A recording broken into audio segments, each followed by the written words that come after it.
Wasallam kepada keluarga beliau, para sahabat beliau dan umat yang senantiasa istiqamah di dalam menempuh jejak beliau yaumil qiyamah. Jamaah rahimakumullah, kita lanjutkan kajian kitab At-Tafsir Al-Muyassar yang mana pada pekan yang lalu kita telah memasuki ayat yang kelima, ayat yang ketiga dari surat Al-Maidah. Dan untuk pagi ini dilanjutkan tafsir surat Al-Maidah ayat yang keempat. A'udzu billahi minasy syaithanir rajim. Yas'alunaka madza ukhilla lahum qul ukhilla lakumut thayyibat وما علمتم من الجوارح مكلبين تعلمونهن مما علمكم الله فكلوا مما أمسكنا عليكم واذكروا اسم الله عليه واتقوا الله إنه سريع الحساب اليوم أحل لكم الطيبات وطعام الذين أوتوا الكتاب حل لكم وطعامكم حل لهم والمحصنات من المؤمنات والمحصنات من الذين أوتوا الكتاب من قبلكم إذا آتيتموهن أجورهن محصنين غير مسافحين ولا متخذي أخدان ومن يكفر بالإيمان فقد حبط عمله وهو في الآخرة من الخاسرين. Allah Subhanahu wa taala berfirman di dalam surat Al-Maidah ayat yang keempat, yas'alunaka madza ukhilla lahum. Mereka bertanya kepada engkau Muhammad tentang apa yang dihalalkan atas mereka. Qul uhilla lakumut thayyibat, katakan kepada mereka, dihalalkan atas kalian semua yang baik-baik. Jadi yang halal itu pasti baik.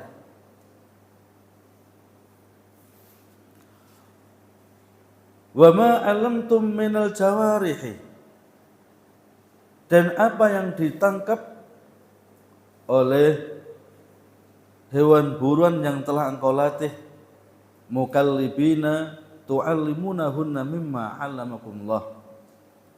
Ya, dari hewan pemburu yang telah engkau ajarkan sebagaimana yang telah Allah ajarkan kepadamu. Fakulu mimma amsakna 'alaikum, maka makanlah hewan buruan yang ditangkap oleh hewan pemburu untukmu.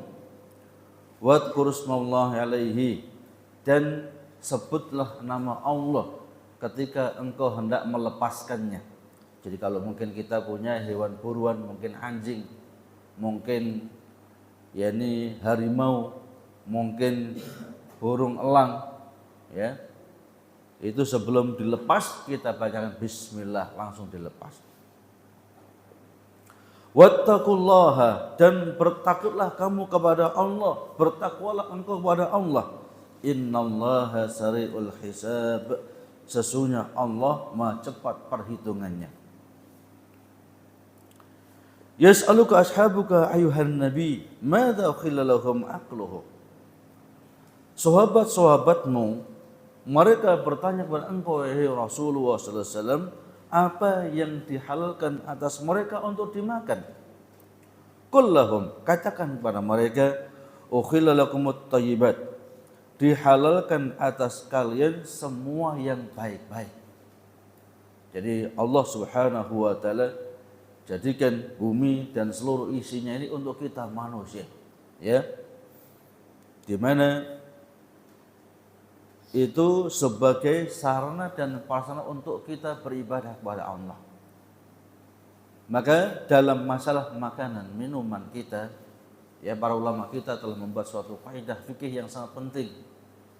Apa itu? Al-aslu fi adatinal ibahah hatta ja'a sariful ibahah. Seluruh kebiasaan kita, makanan, minuman, pakaian, semua adalah halal. Sampai ada dalil nas baik dari Al-Quran atau hadis Nabi kita Muhammad SAW yang menjelaskan makanan, minuman, pakaian yang kita pakai itu hukumnya makruh atau hukumnya haram, baru kita katakan makruh ataupun haram. Kalau tidak ada, maka kita wajib mengatakan hukumnya mubah. Ya. Contoh bagaimana? Ya, makan kata, maka kita katakan haram. Mengapa? Karena Nabi kita Muhammad SAW melarang kita untuk membunuh kata. Kalau kita makan pasti membunuhnya. Masuk hidup-hidupan masuk di tubuh juga hidup itu kan nggak mungkin. Ya, Nabi melarang kita untuk membunuh kata, maka hukum makan kata hukumnya haram. Bagaimana makan kelelawar juga haram. Mengapa? Kita juga dilarang, diharamkan untuk membunuh kelelawar. Ya. Kemudian bagaimana? Misalnya kepiting sawah. Ya. Di sawah kan ada kepiting itu. Kepiting sawah namanya. Ya. Kita cari dalam Al-Qur'an enggak ada larangannya. Kita cari dalam hadis enggak akan nemu larangannya. Ya. Maka hukum asalnya adalah halal kalau mau. Kalau enggak mau kita harus diam. Ya. Jangan mengatakan karena enggak mau, karena enggak suka, ya, atau karena mungkin jijik, ya, kita haram. Tidak boleh mengharamkan, ya, kecuali Allah dan Rasulnya Muhammad sallallahu alaihi wasallam. Kalau kita ini hanya sami'na wa ta'na. Kita ini saya dengar dan saya taat. Ya, itu ada kewajiban kita. Kita enggak ada sedikit pun hak untuk membuat syariat. Makanya termasuk, ya, konsekuensi seseorang mengatakan wasyhadu anna Muhammadar Rasulullah, di antaranya adalah kita tidak boleh beribadah kepada Allah kecuali dengan syariat Nabi kita Muhammad sallallahu alaihi wasallam. Mengapa? Karena kita ini hak kita, ya, kewajiban kita bukan membuat suatu syariat, tetapi tunduk taat kepada syariat. Kemudian sekaligus wasaitu ma dzakaitumuhu min dzawatil mahalib wal amyat minal kilab wal fuhud was sukur wa nahwiha mimma yu'allimu. Sekaligus halal bagi kamu hewan buruan yang ditangkap oleh hewan pemburu kalian yang telah engkau ajari. Baik itu anjing ataupun harimau ataupun elang. Jadi ada elang itu malah cepat untuk menangkap burung, ya, dilepas langsung nangkap burung itu. Cepat dapat, ya, sehari bisa dapat ratusan itu, ya, lebih cepat elang dibandingkan anjing. Ya, mengapa? Elang bisa terbang dia, ya. Di daerah tertentu itu mereka berburu dengan menggunakan elang yang diajari, dan itu boleh, ya, dengan syarat, ya, sebelum kita melepasnya kita bacakan bismillah. Nabi kita Muhammad SAW telah bersabda kepada sahabat Adi ibn Abi Hatim. Nah, Adi ibn Hatim ini, beliau adalah salah seorang sahabat yang mata pencariannya dengan berburu.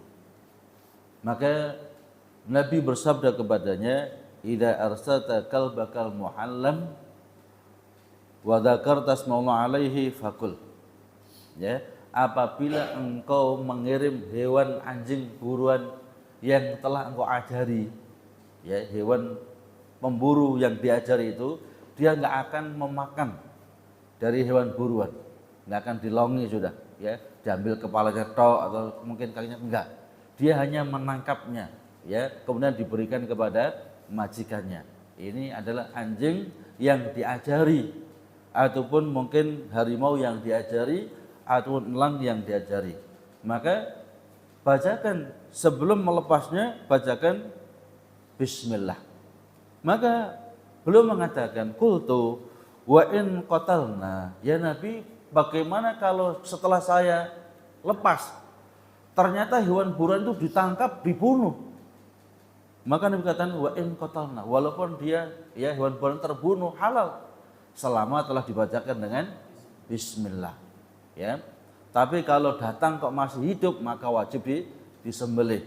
Sebagaimana ketika kita memanah atau menembak, ya.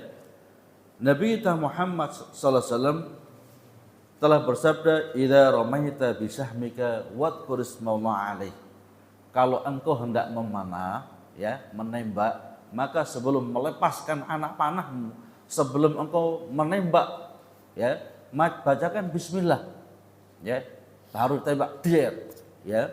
Maka ketika ditembak kok langsung mati, halal sudah. Atau ditembak, ya, mungkin kena sayapnya, jatuh, masih hidup, maka wajib disembelih. Itulah keringanan yang diberikan oleh Allah Subhanahu wa taala. Bagaimana kalau ditembak atau dipanah, hewan buruannya hilang, ketemu, ya, sehari berikutnya sudah mati dia, ya. Maka Nabi kita Muhammad SAW telah bersabda, wa in ghaba anka yauman aw yaumaini, ketika hewan buruan setelah kamu tembak, setelah kamu panah, dia menghilang sehari atau 2 hari atau bahkan 3 hari, ya, falam tajid fihi illa asara sahmika, dan engkau tidak mendapatkan luka pada hewan itu kecuali luka dari lemparan anak panahmu, tembakanmu, maka fakul in syi'ta, makan kalau kau masih mau, ya. Jadi walaupun sudah jadi bangkai, ya, itu halal. Mengapa? Sebelum melepasnya, sebelum kita panah, kita bacakan bismillah, dan itu cara penyembelihannya. Karena kadang-kadang hewan itu, ya, burung tembak dia jatuh, tahu jatuh, dicari nggak ketemu, delesep hilang. Ketemu sehari setelahnya mati sudah, atau 2 hari setelahnya mati, ya. Boleh dimakan selama tidak membahayakan, ya. Sebagaimana pada pekan yang telah kita jelaskan, ya, ada 2 bangkai yang dihalalkan oleh Nabi kita Muhammad SAW, ya, dan 2 darah yang dihalalkan Nabi kita Muhammad SAW. Ukhilat lana maitatani wa dammani, dihalalkan atas kita 2 bangkai dan 2 darah. Adapun 2 bangkai ada falcarat wal khut, yakni bangkai belalang dan bangkai ikan. Jadi ikan lele mati kemarin nggak apa-apa, kita makan, kita goreng kalau kita mau, ya. Kalau nggak mau ya jangan. Karena ada sebagian saudara kita itu kalau sudah mati kemarin itu alergi, ya. Walaupun hewan yang ada di air, ya, atau ada di laut. Yang kedua, di samping hewan laut, ya, atau ikan, yang kedua yang halal adalah bangkainya belalang. Belalang apapun. Kemudian dijelaskan oleh Imam As-Sun'ani dalam kitabnya Subulus Salam, kecuali belalang Andalusi, kecuali belalang Andalus karena beracun, ya. Jadi haramnya itu bukan karena yang lain, karena belalang ini beracun, ya. Mungkin di Indonesia, ya, contoh kecilnya walang sangit, ya. Saya punya burung peliharaan kecil karena saya punya anak laki-laki, ya, supaya tidak bermain seperti perempuan, saya belikan burung, ya, 1 kandang. Makan apa itu belalang walang sangit, mati semuanya. Ya, jadi kalau burung makan walang sangit itu ternyata nggak bisa diobati, dikasih apapun itu, ya, tetap mati. Ada yang mati sekarang, besoknya lagi, 2 minggu yang kemudian mati semuanya 1 kandang itu, ya, dengan sebab makan walang sangit, ya. Mungkin saja untuk apa itu belalang Andalusi lebih parah dibandingkan walang sangit, sehingga kata Imam Sun'ani, ya, haram, ya, belalang Andalusi karena sangat membahayakan, ya, karena sangat beracun. Adapun darah fal qabid wa tihal, ya, darah yang halal itu adalah jantung dan hati, ya, jantung dan hati itu darah, tapi itu adalah halal. Adapun yang lain adalah hukumnya haram. Jadi kita dihalalkan untuk memakan hewan buruan yang diburu oleh hewan pemburu yang telah kita latih, baik itu anjing ataupun harimau atau mungkin elang. Adapun seorang muslim yang memelihara anjing bukan untuk keperluan berburu, bukan untuk keperluan untuk menjaga hewan ternak, ya, maka sabda Nabi kita Muhammad SAW, seorang muslim, muslimah yang dia pelihara anjing, selain anjing tadi, anjing untuk berburu atau anjing untuk menjaga hewan ternak, ya, maka setiap hari pahalanya dipotong 2 qirat. Ya. Berapa 1 qirat? Sabda Nabi kita Muhammad SAW, 1 qirat itu 1 gunung besar. Ya, mungkin 1 gunung Semeru, ya. Setiap hari 2 qirat, 2 gunung Semeru. Kira-kira pahala kita habis atau tekor ini? Kalau setiap hari, ya, pahala kita dipotong oleh Allah, ya, dengan sebesar 2 qirat. Maka sungguh suatu kejahilan, ya, yang sangat jahil ketika seorang muslim memelihara anjing dengan tanpa ada kepentingan tadi. Mengapa? Karena setiap hari pahalanya dipotong oleh Allah sebanyak 2 qirat, ya, 2 gunung besar. Ya, kita ini sehari kira-kira dapat pahala 2 qirat enggak itu? Ya. Kalau enggak, berarti kita tekor. Nanti ketika dihisab di yaumil qiyamah, dikira pahala kita banyak, ternyata habis. Mengapa? Pelihara anjing bukan untuk menjaga tanaman, menjaga ternak, ataupun pelihara anjing bukan untuk berburu, tapi hanya untuk bermain-main. Yang kedua, anjing itu walaupun anjing yang telah dipelihara dengan baik, dikasih vaksin dan macam-macam, tetap najis. Ya, tetap najis. Dan najisnya anjing itu adalah najis mughalladah, najis yang paling berat. Maka Nabi kita Muhammad SAW telah bersabda, "Idza walighal qalbu fi inai hadikum faghsiluhu sab'a marratin ulahunna biturab."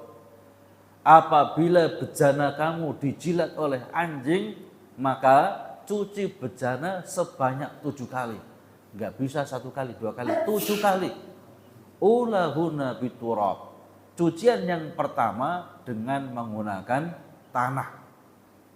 Maka peneliti muslim, ya, mereka sangat memperhatikan hadis ini. Apa gerangan Nabi perintahkan cuci, ya, air liur anjing dengan tanah. Ternyata setelah diteliti, ya, bahwasanya mikroba, ya, kuman-kuman dari air liur anjing itu gak mati walaupun dengan sabun. Tetapi justru mati kalau terkena tanah. Masya Allah, luar biasa. Ya, inilah bukti, ya, kenabian Nabi kita Muhammad sallallahu alaihi wasallam. Wala yantiqu 'anil hawa in huwa illa wahyu yuha. Nabi tidak pernah berbicara berdasarkan hawa nafsu. Nabi berbicara berdasarkan wahyu yang Allah wahyukan kepadanya.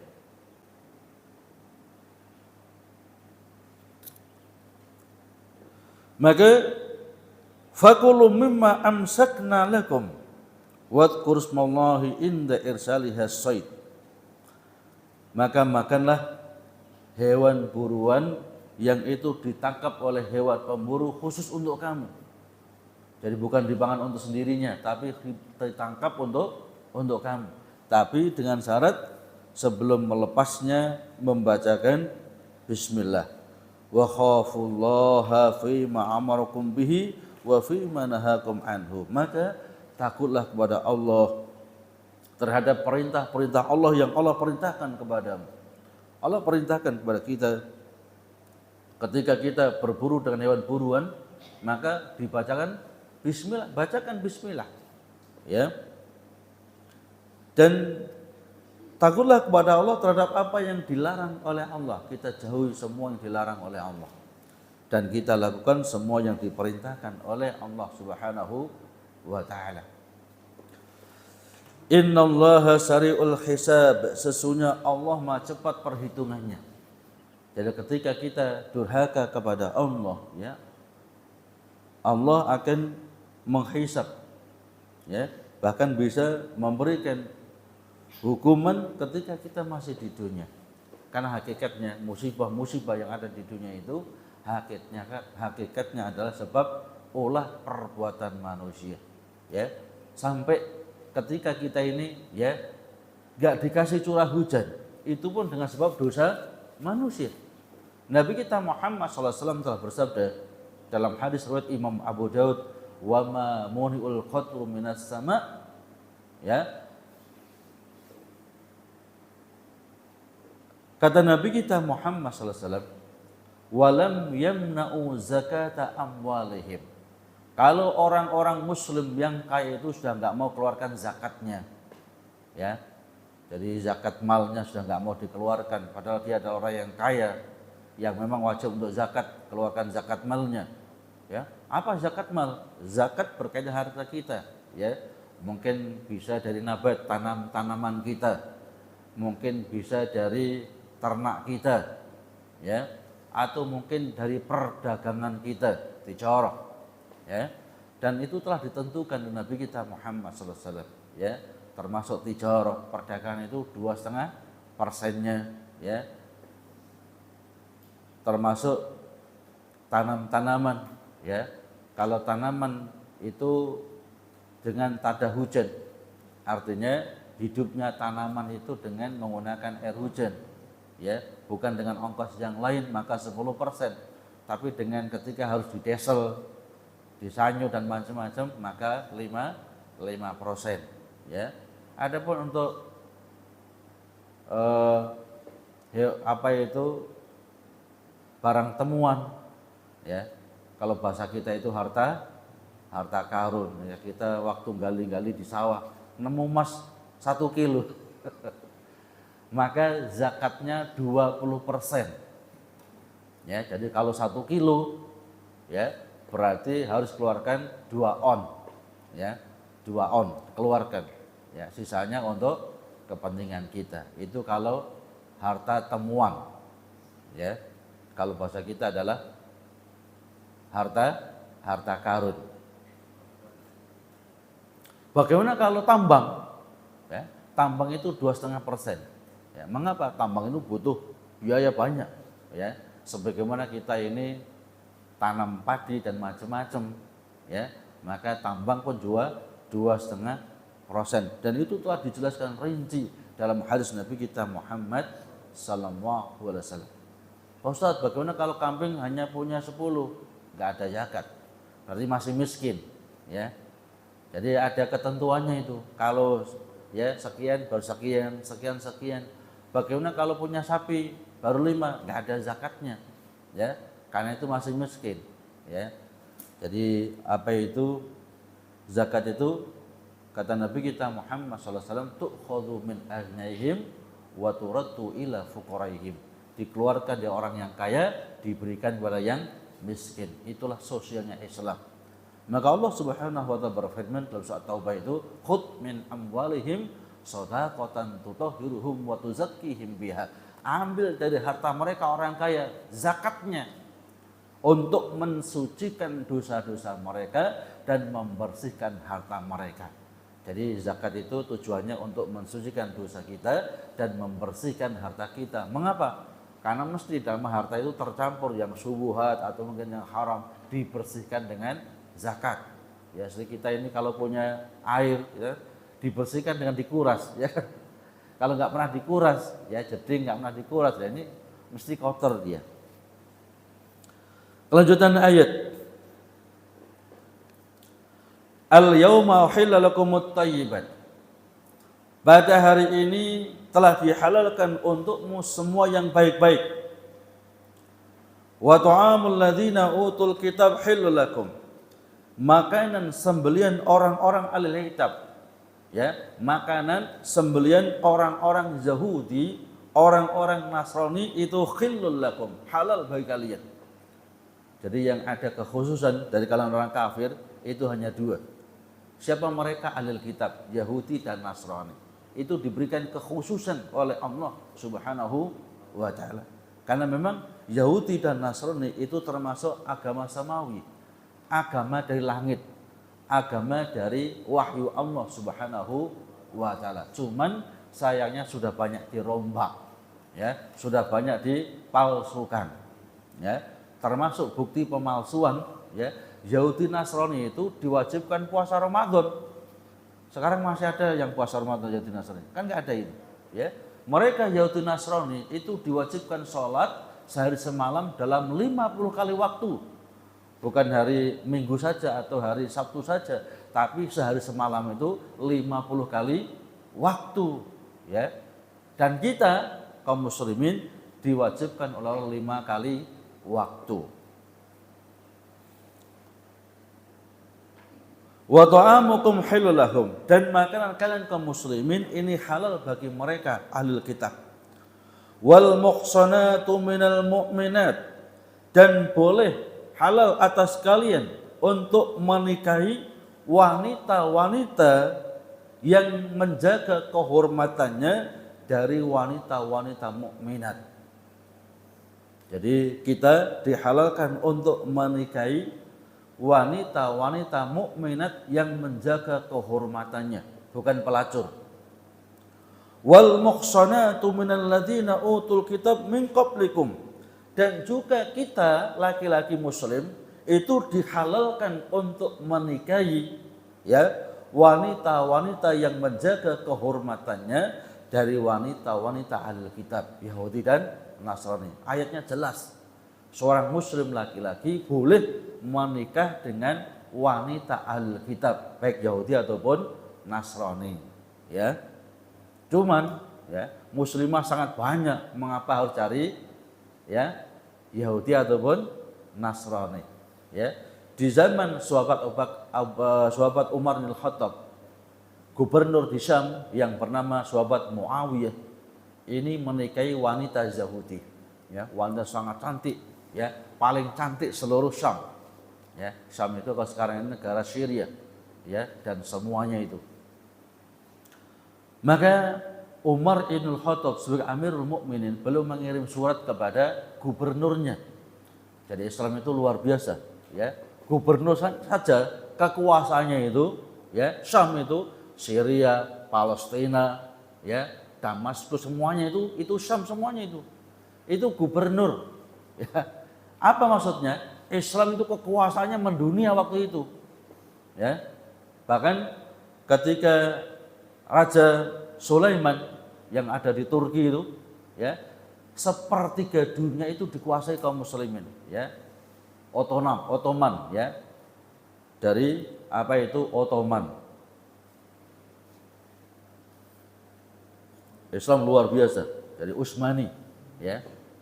Jadi antum bisa lihat sejarahnya itu mungkin di YouTube bagaimana, ya, Raja Ottoman, ya, Raja Sulaiman menguasai sepertiga dunia, termasuk Spanyol dan apa itu negara-negara barat itu dikuasai kaum muslimin. Makanya orang-orang barat itu sangat khawatir sekali kaum muslimin akan jaya sebagaimana di zaman dahulu, ya. Kemudian idza ataitumuhunna ujurahun, ya, ketika engkau berikan kepada mereka mas kawinnya. Jadi ketika kita nikah dengan wanita Yahudi, wanita Nasrani pun juga wajib ada mas kawin, ya. Muhsinina ghairu musafihin, ya. Engkau menikahi mereka untuk menikahi mereka ghairu musafihin, bukan untuk berzina. Wala muttahidul ahdan, dan juga bukan untuk menjadikan mereka sebagai gundi, sebagai wanita piaraan. Wa may yakfur bil iman, barang siapa yang kufur dengan keimanan setelah beriman, faqad habita amaluhu, maka akan terhapus seluruh, ya, amal ibadahnya. Wa huwa fil akhirati minal khasirin, dan dia di akhirat termasuk orang-orang yang merugi. Wa min tamami ni'matillahi 'alaikum al-yaum ayyuhal mu'minun an ahalla lakumul halala thayyiban wa dhabaihul yahud wan nasara idza daqauha hasba syar'ihim. Dan termasuk kesempurnaan nikmat yang Allah berikan kepada kita kaum muslimin, ya, Allah halalkan kepada kita semua yang baik-baik. Maka salah kalau mengatakan yang haram saja sulit apalagi yang halal. Ini salah itu. Mengapa? Yang haram disebutkan satu rinci. Mengapa? Sangat sedikit. Adapun yang halal sangat banyak, enggak disebutkan satu-satu itu. Jambu mente halal, jeruk halal, melon halal, enggak ada itu. Ya, yang disebutkan ini haram, ini haram, ini haram. Mengapa? Karena sangat sedikitnya yang haram. Kan sering kita dengar itu. Yang haram saja sulit apalagi yang halal. Ini salah itu, ya. Karena saking banyaknya halal, Allah enggak sebutkan satu-satu. Kalau sebutkan satu-satu, enggak kamat Al-Qur'an itu. Ya. Sekaligus wa dhabaihul yahud wan nasara idza daqauha hasba syar'ihim halalun lakum. Demikian pula, ya, sembelian orang-orang Yahudi, sembelian orang-orang Nasrani itu selama disembelih sesuai syarat mereka, ya, maka hukumnya halal. Mengapa? Orang Yahudi, orang Nasrani sesuai syarat mereka ketika menyembelih juga membaca bismillah. Jadi orang Nasrani Yahudi itu baca bismillah, mereka ngerti itu, ya.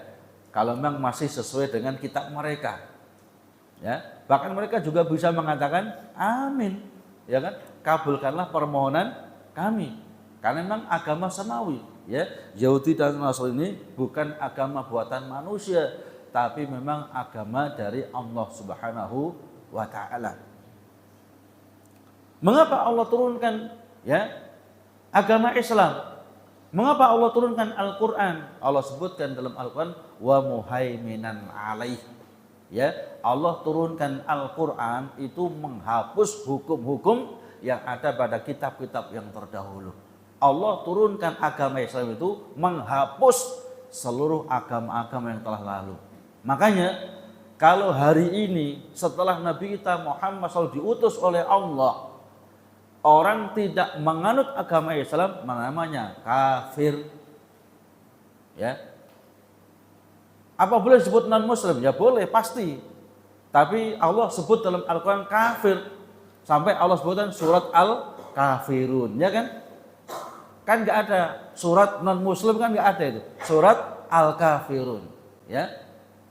Allah juga telah berfirman innalladzina kafaru min ahlil kitab wal musyrikin fi nari jahannam.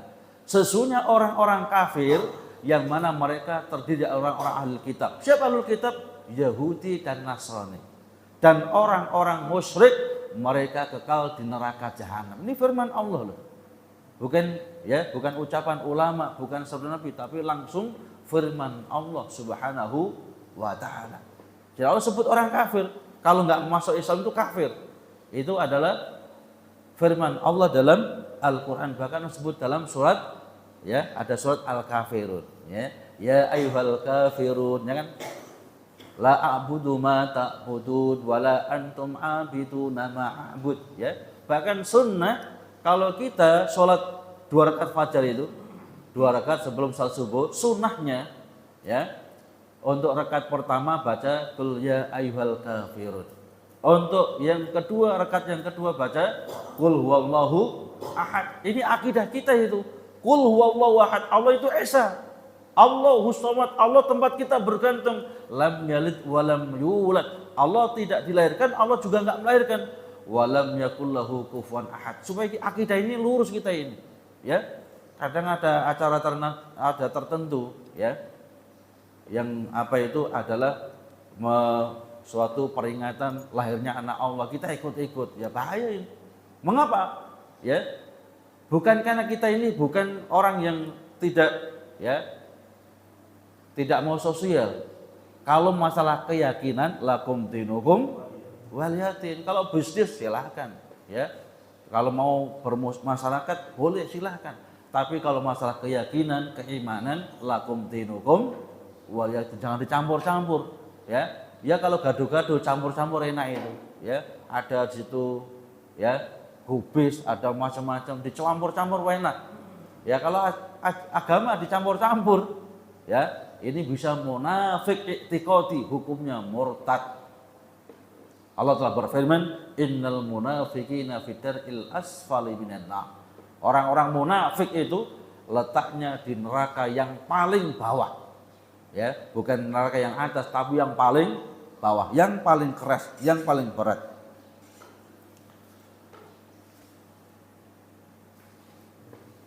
Maka dari ayat ini jelas bagi kita bahwasanya kita dihalalkan seluruh makanan minuman yang baik, dan kita juga dihalalkan untuk yakni memakan ya sembelihan orang-orang Yahudi, Nasrani yang disembelih sesuai dengan syarat mereka, selama bukan ritual-ritual kesyirikan mereka. Ya, mungkin mereka dapat rezeki tasakuran misalnya, boleh kita makan. Ya, Nabi pun memakan ya roti yang diberikan oleh orang Yahudi, ya dimakan oleh Nabi. Bahkan ketika perang Khaybar, Nabi sempat diracun. Ya, mereka orang-orang Yahudi tanya, ya mereka tanya, ya apa makanan yang paling dicintai Nabi? Ya, makanan dicintai Nabi adalah kambing muda. Ya, dan sisi mana yang paling senang Nabi? Sisi pahanya. Maka orang Yahudi membuat kambing guling, ya, kemudian disuntik racun seluruhnya, yang paling banyak di bagian paha, ya, untuk meracun Nabi kita Muhammad sallallahu alaihi wasallam. Inilah Yahudi, sudah dikasih maaf, sudah dikasih ampun, malah meracun, ya. Ini Yahudi, nggak tahu terima kasih mereka itu, ya. Jadi sifat mereka seperti ya nenek moyangnya sampai hari kiamat itu, ya, perang damai, perang lagi, ya. Jadi mereka damai itu hanya untuk ambaan saja, untuk menyiapkan strategi saja, bukan untuk betul-betul damai, ya. Maka kaum muslimin harus betul-betul bersiaga, hati-hati dengan kelicikan orang-orang Yahudi.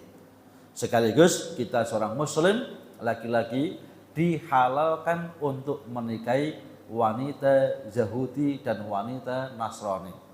Cuman ya kita seorang muslim ini Nabi telah berikan suatu penekanan, ya.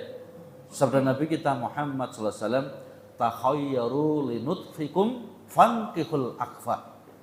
Sabda Nabi kita Muhammad sallallahu alaihi wasallam, takhayyaru linutfikum. Pilihlah calon ibu yang terbaik untuk calon-calon anakmu. Jadi ini ya milihnya itu sebelum nikah. Kalau sudah nikah ya sudah itu terima apa adanya. Ya. Jadi kita kalau sebelum nikah itu ya dengan banyak persyaratan boleh, ya. Demikian.